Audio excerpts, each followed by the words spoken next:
vision.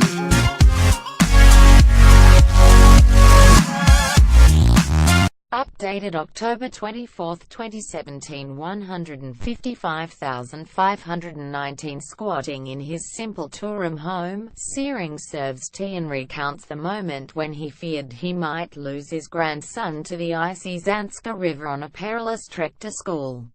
"I was crossing the water and I had my grandson on my back," he says, pointing to the now 10-year-old Rigzin.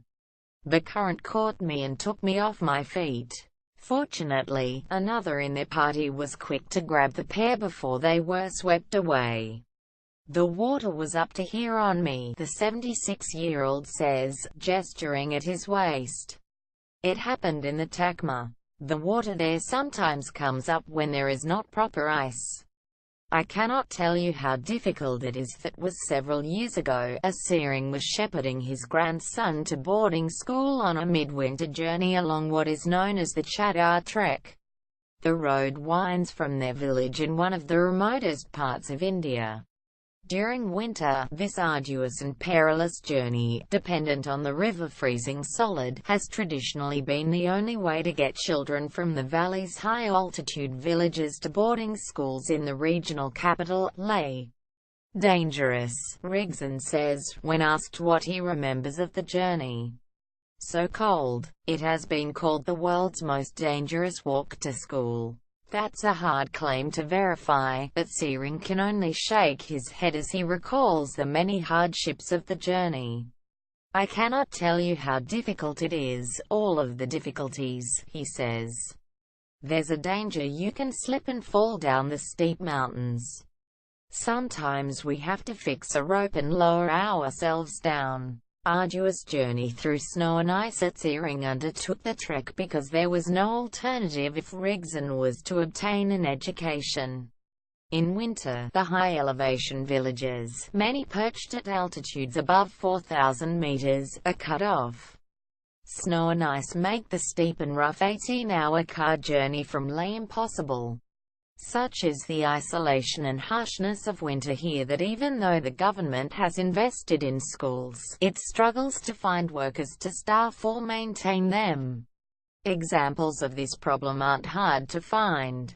In the village of Shilapu, a couple of hours' walk from Zanskar's main town of Padam, a dilapidated two-room schoolhouse sits unused.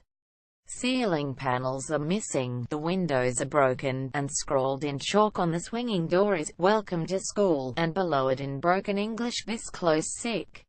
Need for centralized boarding house. But a small Australian charity is working to change the outlook for children here. "We realized that there was a need for a centralized boarding house in this particular region," says Tamara Cannon, the founder of education-focused non-profit Lealfro, which sponsors underprivileged children like Rigzin. Now, after nearly 10 years of negotiating complex bureaucratic and political obstacles in this militarily sensitive region, Ms. Cannon's dream of building a hostel is finally set to materialize. Authorities have granted permission and allocated land for the charity's locally established trust to build a $400,000, 80-bed hostel. It will have beds for students as well as accommodation for teachers, in a bid to make working in the region more attractive. Tanvir Hemant, an administrative officer who oversaw the land grant, said what Ms. Cannon had accomplished in winning approval was significant. "Definitely local people will benefit," he said. "Fortunately, the government helped Lealfro for this purpose," he said, adding that the process is very lengthy. Geography, poverty, climate hinder access to education. Cannon hopes the facility will be the home away from home for disadvantaged children who otherwise don't have access to schooling or health care. "It's largely a combination of geography, poverty and climate," Ms. Cannon says. The former Sydney lawyer began organising education sponsorship for the region's children in 2008 after a trek left her wanting to help one family with their daughter's school fees.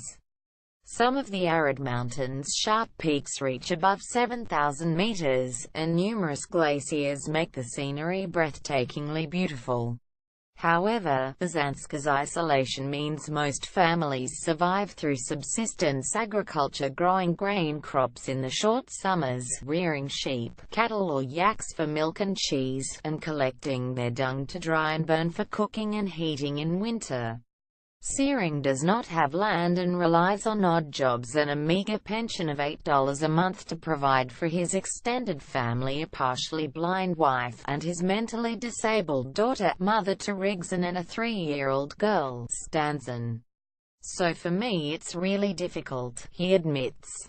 School is very important. Thanks to sponsorship, Rigson can now stay with his grandfather and attend a Swiss-founded school in Padam. "I can feed him, wash his clothes and take him to school also, and I feel relieved," Searing says. "School is important for my life," says Rigson in simple but practiced English. Asked what he'd like to be, he immediately answers pilot. But his grandfather worries he can't afford a place there for Rigson's sister. "We don't know who the father is," he laments.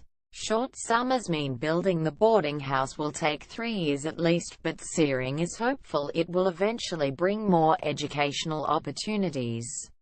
"If I don't put this child in school, it's not right," he says, feeding her tea and bread.